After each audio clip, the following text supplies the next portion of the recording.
In June 2026, Microsoft's security researchers discovered something sitting quietly in the official Chrome web store, available for anyone to download, that had been intercepting search queries from an unknown number of users, logging their IP addresses, their browser headers, and every single character they typed into their address bar before quietly forwarding them along to the real search engine so nobody would ever notice anything was wrong. It was disguised as an AI search assistant. It looked polished, professional, and completely legitimate. And it sat there in Google's own official store, collecting private search data from real people until a threat intelligence team happened to catch it. Today, we're breaking down exactly how this fake extension worked, why it fooled so many people, and why security researchers say this is just one small piece of a much larger, more organized problem hiding inside your browser's extension store right now. Let's start with a specific extension that triggered this entire investigation, because understanding exactly how it operated is genuinely the best way to understand why this category of threat is so difficult to catch. The extension called itself Search for Perplexity AI, clearly designed to piggyback on the growing popularity of the real Perplexity AI chatbot, a legitimate and genuinely well-regarded AI search tool that a lot of people were actively looking for. The fake extension used a domain that looked almost identical to the real one at a quick glance, perplexityai.online, instead of the actual legitimate perplexity.ai domain that the real company actually uses. That single character difference, an extra hyphenated word, and a different top-level domain was easily enough to fool the casual eye of anyone scrolling quickly through Chrome Web Store search results looking for a tool they'd heard about somewhere online. Once installed, the extension requested permissions that, on the surface, looked completely reasonable for something claiming to be an AI-powered search enhancement tool. It asked to change your default search engine and to read and modify data on websites you visit, permissions that a genuinely helpful search assistant would arguably need in order to actually function the way it claimed it would. That's precisely what made this particular attack so effective. The attackers weren't exploiting some hidden software vulnerability or sneaking in through a technical backdoor. They were relying entirely on social engineering, convincing users to voluntarily grant exactly the permissions needed to intercept their private data, simply by presenting those permissions as a normal expected part of legitimate AI search functionality. Now, let's actually walk through the technical mechanism Microsoft's researchers uncovered, because it's genuinely clever in a deeply unsettling way, and understanding it explains exactly why victims had no idea anything unusual was happening while it was actively occurring. In a completely normal, non-malicious browsing scenario, when you type a search into Chrome's address bar, your browser sends that query directly to your chosen search provider, which returns results and auto-suggestions in real time. This fake extension inserted itself directly into that exact process using Chrome's own built-in extension architecture, specifically something called the settings override capability, combined with a feature called declarative network request rules. Here's where the actual deception happened, broken down into what researchers described as a two-hop redirect design. The first hop sent your search query, along with your IP address and detailed browser header information, straight to the attacker's own server hosted on that fake perplexityai.online domain, where it got logged and recorded before you ever saw a single result. Then, immediately afterward, a second hop kicked in, automatically redirecting your browser to the actual legitimate search engine, whether that was the real Perplexity AI, Google, or Bing, so you'd see completely normal, accurate search results appear on your screen exactly as expected, with zero visible indication that your query had been intercepted and logged somewhere else entirely first. That two-hop design is genuinely the key detail that made this entire scheme so effective at evading detection for as long as it did. The actual data theft happened during that invisible first hop, not during the visible redirect you'd actually notice. From a user's perspective, you type a search, you see accurate, relevant results appear almost instantly, and everything feels completely normal. There's no broken functionality, no error message, no obviously wrong search results tipping you off that something behind. The scenes has gone wrong. The entire attack was engineered specifically to be functionally invisible to the person experiencing it. Microsoft's researchers also found something in the extension's underlying code that removed any lingering doubt about whether this behavior was intentional or some kind of unfortunate coding mistake. Server-side code that shipped alongside the extension explicitly logged every single incoming request, including complete browser headers, confirming this data collection was a deliberate engineered feature rather than an accidental bug or an unintended side effect of otherwise legitimate functionality. This wasn't sloppy programming. This was a carefully constructed data collection pipeline, built specifically to harvest search behavior at scale while remaining functionally invisible to the people it was collecting data from. There's also a genuinely unsettling technical detail buried in the extension's configuration that researchers flagged as worth watching. closely going forward, and the extension's security policy included a permission called WASM unsafe eval, which allows WebAssembly code execution directly within the extension's own pages. Researchers didn't actually find any WebAssembly modules being used in the specific version they analyzed, but the presence of that permission means the attackers built in the capability to add considerably more sophisticated functionality later, without needing to modify the extension's core security configuration or trigger any additional review process, simply by pushing a routine-looking update through the Chrome Web Store at some point down the road. This particular extension also wasn't limited to just one search engine either, which is worth understanding because it reveals genuine forward planning rather than a narrow one-off attack. Researchers found modular rule sets built directly into the extension's code, structured to enable traffic redirection across Perplexity, Bing, and Google individually, controlled centrally through the extension's background service worker. Only the Perplexity targeting rules were actively enabled in the specific version researchers analyzed, but the underlying infrastructure to expand this exact same interception technique across multiple major search engines was already sitting there, built and ready, simply waiting to be switched on. Once Microsoft disclosed this finding directly to Google through a responsible disclosure process, Google removed the extension from the Chrome Web Store entirely. But that single takedown genuinely doesn't tell the whole story here, and this is exactly where things get considerably bigger and more troubling. Because it turns out this specific fake Perplexity extension wasn't an isolated incident at all. It was one small, specific example within a dramatically larger, more organized campaign that security researchers have been separately tracking and mapping out. Security researchers investigating this broader pattern identified an entire coordinated operation they've labeled the Searchjack campaign. And the scale involved here is genuinely staggering once you actually look at the numbers. Researchers using an automated scanning process identified a whole cluster of Chrome extensions, all abusing that exact same settings override capability within their manifest files, collectively affecting search queries belonging to roughly 750, 8,000 separate users. That's not one rogue extension slipping through the cracks. That's an entire deliberately structured ecosystem of them, operating simultaneously across the Chrome Web Store. What genuinely distinguishes this broader Searchjack campaign from a simple collection of individually malicious extensions is the underlying business structure researchers uncovered sitting beneath it. The entire operation relies on what analysts describe ASA broker layer, a persistent, ongoing revenue infrastructure and network of partner relationships that stays completely intact and operational, regardless of which specific individual extensions happen to be actively installed on victim machines at any given moment. In other words, the extensions themselves are essentially disposable.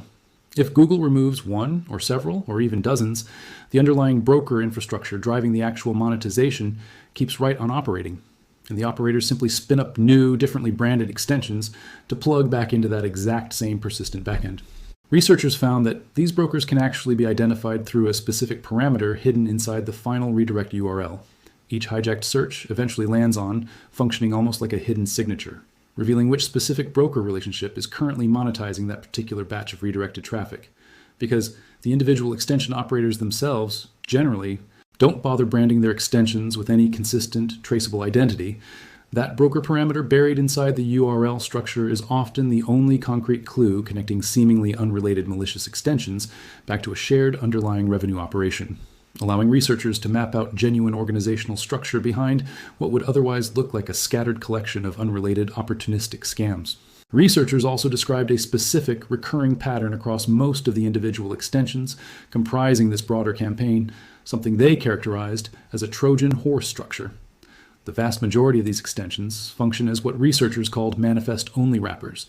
meaning they offer some superficial, genuinely functional feature, a search enhancement tool, a productivity helper, something plausible, enough to justify the initial download and satisfy Chrome Web Store's review process, while the actual search hijacking functionality operates quietly underneath that surface-level legitimate feature, essentially riding along as an unadvertised second function nobody actually asked for or consented to. Security analysts studying this pattern have been genuinely emphatic that this entire campaign shouldn't be dismissed as merely aggressive advertising or minor, relatively harmless adware, even though redirecting search traffic for monetization purposes might sound, on the surface, like a relatively low-stakes annoyance compared to something like ransomware or credential theft. The actual privacy violation involved is genuinely severe. Every single search query typed by every affected user gets transmitted directly to anonymous third-party brokers, without any meaningful informed consent, meaning your health concerns, your financial questions, your relationship troubles. Literally anything you've ever typed into a search bar while running one of these compromised extensions has potentially been logged, stored, and monetized by parties whose identities remain deliberately, structurally obscured. It's genuinely worth asking why Google's own review process, which theoretically screens every single extension before it ever becomes available in the Chrome Web Store, failed to catch this specific extension before real users started downloading it. Chrome's extension review system relies heavily on a combination of automated scanning tools and, for extensions requesting more sensitive permissions, some degree of manual human review. But automated scanners are fundamentally built to look for known, previously cataloged malicious patterns, specific code signatures, specific suspicious API call sequences, specific behaviors that have already been documented somewhere in a threat database. A genuinely novel technique like this particular two-hop redirect design combined with a functionally invisible first-hop data collection step can slip past automated detection precisely because it doesn't match any previously known malicious fingerprint, especially when the extension's actual visible behavior, showing users completely accurate, correct search results, looks entirely legitimate and unremarkable from the outside. Manual human review, meanwhile, faces its own genuinely difficult scaling problem that attackers understand and actively exploit. The Chrome Web Store hosts well over 100,000 extensions at any given time, with new submissions and updates arriving, constantly, around the clock, from developers all over the world. Even a large, well-resourced human review team simply cannot deeply, thoroughly analyze the complete underlying source code of every single submission with the kind of forensic depth a dedicated threat intelligence team might apply when specifically investigating one particular suspicious extension flagged for closer examination. Attackers understand this scaling limitation extremely well, and they specifically design their malicious extensions to look as boringly ordinary and unremarkable as possible during that initial review process, saving genuinely suspicious behavior for later silent updates. Or in this specific case, engineering the malicious behavior itself to be functionally invisible, even to someone actively using the extension as intended. This is precisely why Manifest version 3, the newer extension architecture framework Google introduced specifically with security and privacy improvements in mind, ended up playing such an unexpectedly central role in this particular attack. Manifest v3 was specifically designed to give Google's review systems considerably more visibility and control over what extensions can actually do,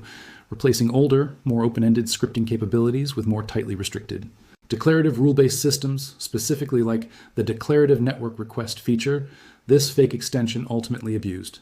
The genuine irony researchers highlighted here is that the exact same declarative rule system built specifically to make extension behavior more transparent and predictable for reviewers ended up being the very mechanism attackers used to construct their functionally invisible two-hop redirect scheme. In the first place, demonstrating that security architecture improvements, however genuinely well-intentioned, don't automatically eliminate the underlying cat and mouse dynamic between platform security teams and sufficiently motivated, technically sophisticated attackers.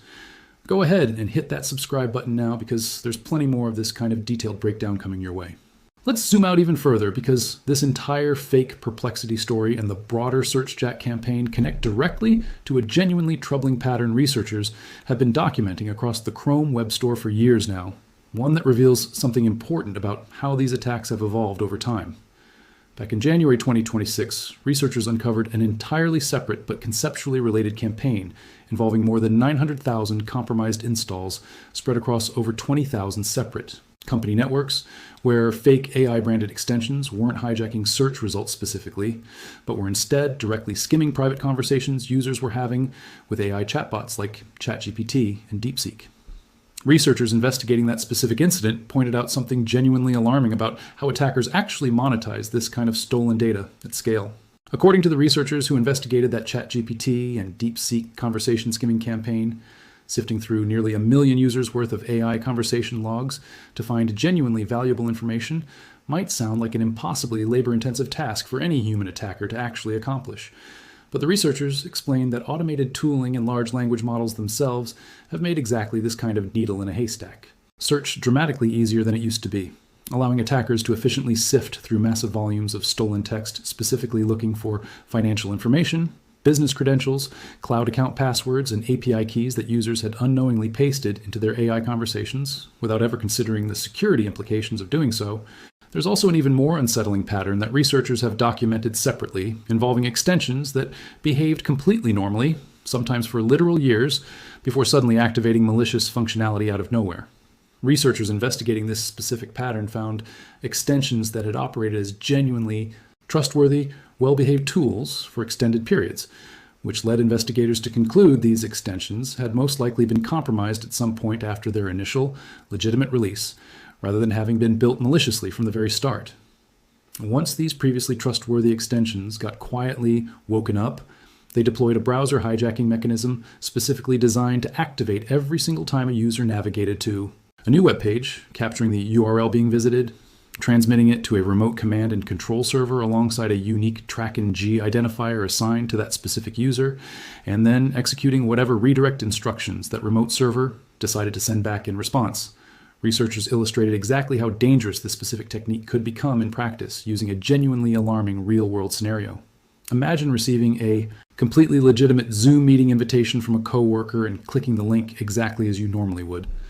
Instead of actually joining your scheduled meeting, one of these compromised extensions intercepts that click entirely and redirects you instead toward a convincing fake page, claiming you urgently need to download a critical Zoom update before you can join, a classic malware delivery technique dressed up inside what looks like a completely mundane, routine software update prompt, made dramatically more convincing by the fact that it hijacked a link you already trusted completely, sent by someone you already knew.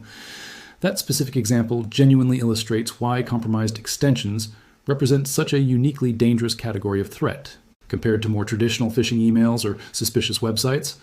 Traditional phishing generally requires convincing a skeptical user to click something they should probably be suspicious of in the first place. A compromised browser extension, by contrast, sits silently between you and literally everything you do online, capable of intercepting and manipulating any link you click, any search you run, and any page you visit, all while you're operating under the completely reasonable assumption that you're simply using your browser normally, exactly the way you always have. Extensions don't even need AI branding specifically to pull off this exact kind of long-term deception either. Researchers separately uncovered 2 Chrome extensions, both sharing the identical name Phantom Shuttle, that had been posing as legitimate proxy routing and network speed testing tools since as far back as 2017, quietly hijacking web traffic and stealing passwords, cookies, and other sensitive personal data from users for years while sitting completely undetected inside Google's own official Chrome web store the entire time. 9 straight years of undetected operation is a genuinely sobering statistic, and it underscores exactly why security researchers keep emphasizing that official app store distribution, whether that's the Chrome web store specifically or any other platform's official marketplace, functions as a meaningful trust signal for most users, but was never actually designed to serve as an airtight, foolproof guarantee against sophisticated patient attackers willing to play a genuinely long game. Let's talk about why extensions specifically have become such an attractive, popular attack vector for this particular category of cybercriminal, because understanding the underlying incentive structure genuinely helps explain why this problem keeps recurring again and again, rather than getting permanently solved. There's also a genuine economic angle worth understanding here, because it explains why this particular monetization model, quietly redirecting and logging search traffic rather than something more dramatic like ransomware, has become so persistently popular among this category of attacker. Search query data carries genuine commercial value on its own, revealing purchasing intent, personal interests, and behavioral patterns that advertising and data broker networks are often willing to pay for, even when that data arrives through channels of questionable, murky origin. Unlike ransomware, which requires a victim to notice they've been attacked and then actively decide to pay a ransom, search hijacking generates ongoing, passive revenue precisely because victims never realize anything happened at all, meaning there's no moment of confrontation, no ransom negotiation, and critically, no obvious incident that would ever prompt a victim to report anything to authorities or change their behavior going forward. From a purely economic standpoint, that makes search hijacking a remarkably durable, low-risk revenue stream for attackers willing to invest the upfront effort required to build and maintain it. Browser extensions occupy a genuinely privileged position within your overall digital security posture. They get direct, ongoing access to browser APIs, your actual browsing traffic, and detailed behavioral data about literally everything you do online, all while typically requiring just a single, one-time moment of user consent during installation, a moment that most people click through in a matter of seconds without carefully reading through the specific permissions actually being requested. Unlike a website, which has to earn your trust and continued attention every single time you visit it, an extension gets granted persistent, ongoing access the moment you install it, and then largely operates invisibly in the background from that point forward, rarely receiving any further scrutiny from the user who originally installed it. This dynamic creates exactly the kind of structural incentive that makes extensions such a genuinely appealing target for attackers specifically looking to build sustainable, long-term monetization schemes rather than one-off smash-and-grab attacks. A phishing email might successfully compromise one account during one brief moment of user carelessness. A malicious browser extension, once successfully installed, can continue quietly harvesting data indefinitely, month after month, year after year, generating continuous, ongoing value for whoever controls that broker layer monetization infrastructure we discussed earlier. Precisely because most users genuinely never think to revisit or re-audit extensions they installed once and then simply forgot were even running in the background of their daily browsing. That structural, industry-wide tension is exactly why security researchers generally emphasize personal vigilance and periodic auditing as the most realistic form of protection, rather than placing complete, unconditional trust in any single platform's review process. Regardless of which specific company happens to be running that particular store,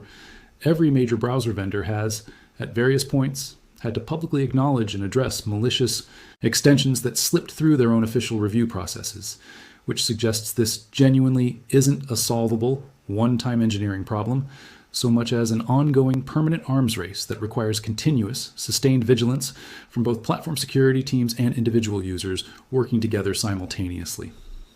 Let's also touch briefly on the regulatory and legal dimension of this story because it's a genuinely underexplored angle that's likely to become considerably more relevant as these kinds of large-scale data harvesting campaigns continue accumulating in scale and sophistication. Search query data, especially when it includes personally identifiable patterns like health concerns, financial questions, or location-specific searches, arguably falls under the kind of sensitive personal data protections that regulations like Europe's GDPR or various US state-level privacy laws were specifically designed to address. Yet the deliberately anonymous broker layer structure researchers uncovered within the broader Searchjack campaign appears specifically engineered to make legal accountability and enforcement genuinely difficult, since regulators generally need to identify a specific responsible legal entity before they can meaningfully investigate or pursue any kind of enforcement action. And this entire operation was structured from the ground up to obscure exactly that kind of clear, traceable ownership. This regulatory gap genuinely highlights why individual awareness and proactive personal vigilance currently function as the primary, most realistic line of defense against this specific category of threat, at least for the time being. Platform takedowns happen only after researchers or affected users happen to notice and report suspicious behavior. Legal enforcement against genuinely anonymous broker networks remains a slow, complicated, and often practically difficult process. And the underlying extension architecture that makes this entire category of attack possible in the first place isn't likely to be fundamentally redesigned or replaced anytime particularly soon, given how deeply embedded that same extension architecture has become in supporting countless genuinely legitimate, useful tools that millions of people rely on every single day for real, valuable functionality. So let's talk about what you can actually practically do about all of this, because understanding the threat is only useful if it translates into genuine, actionable protection. Security researchers who investigated these specific incidents recommend starting with a straightforward but genuinely effective audit of your own currently installed extensions. Open Chrome, click the three-dot menu in the top right corner, select Manage Extensions, or simply type Chrome://extensions directly into your address bar and hit Enter. Go through every single extension currently listed and honestly ask yourself whether you actually still use it regularly, whether you clearly remember installing it yourself intentionally, and whether you genuinely understand what specific permissions it currently has access to on your machine.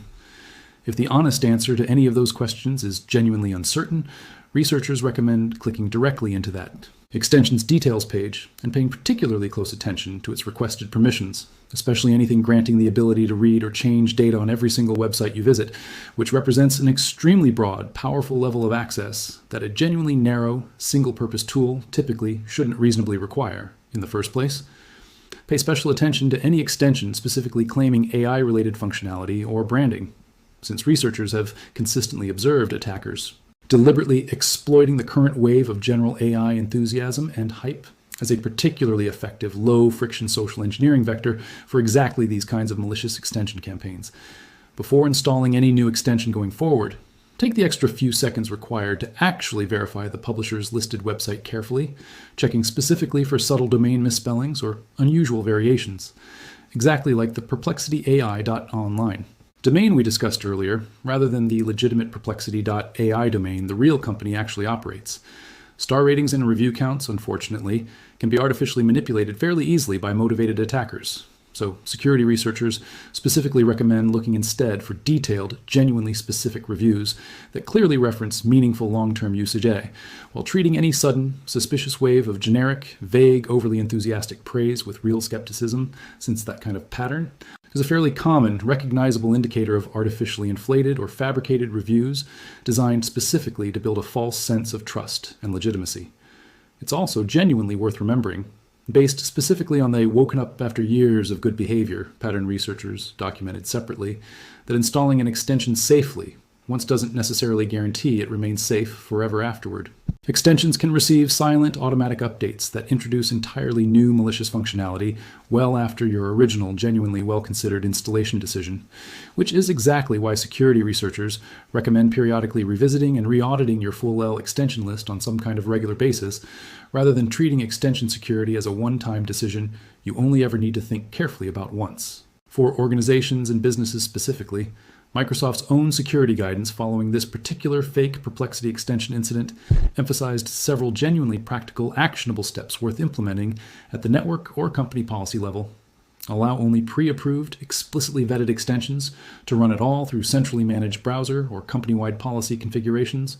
Actively monitor for any unexpected, unauthorized changes to employees' default search engine settings, and watch closely for unusual, unexplained network traffic heading toward genuinely unfamiliar domains that don't correspond to any of your organization's normal, expected business tools or software vendors. There's also a genuinely useful complementary layer of protection worth mentioning here, even though it won't stop a malicious extension from actively spying on your search traffic in real time. Using a dedicated password manager doesn't prevent this specific category of extension-based search hijacking from occurring in the first place. But it does meaningfully limit the broader downstream damage if credentials do eventually get compromised through some other related attack vector, since unique, non-reused passwords for every individual account mean that stolen credentials from any single breach genuinely can't be reused to unlock multiple different accounts across your entire digital life simultaneously. Let's close out with the broader lesson genuinely worth taking away from this entire story, because it extends considerably further than just one specific fake Perplexity extension that happened to get caught and removed. The Chrome Web Store, and honestly every other official app marketplace operating at genuinely massive scale, functions as a meaningful trust signal, but was never actually designed or intended to serve as an absolute foolproof guarantee against every conceivable form of sophisticated patient deception. Attackers have consistently demonstrated a genuine willingness to play remarkably long, patient games, whether that means building extensions that behave perfectly innocently for years, before quietly activating malicious functionality, or constructing deliberately disposable extension shells, specifically, individual takedown Google manages to execute. The fake Perplexity extension we walked through today got caught specifically because Microsoft's dedicated threat intelligence team happened to be actively looking for exactly this kind of AI-branded social engineering pattern, actively analyzing extension code at a level of technical depth that the vast majority of individual users, understandably, simply don't have the specialized time, tools, or expertise to replicate for themselves. That genuinely means the most realistic, practical form of protection available to most everyday people isn't attempting to personally analyze every extension's underlying code before installing it, but rather adopting a consistently healthy, ongoing skepticism specifically toward unnecessary permissions, unfamiliar domains, and any tool making surprisingly big promises using suspiciously trendy branding. Combined with the simple, genuinely underrated habit of periodically auditing and cleaning out whatever extensions have quietly accumulated inside your own browser over time. If this deep dive into exactly how these fake extensions actually operate technically gave you a genuinely clearer picture of a threat you'd maybe heard mentioned before but never fully understood, do me a favor and smash that like button right now. It genuinely helps this kind of detailed, source-backed security breakdown reach more people who are quietly running exactly this kind of extension in their browser right now without having any idea.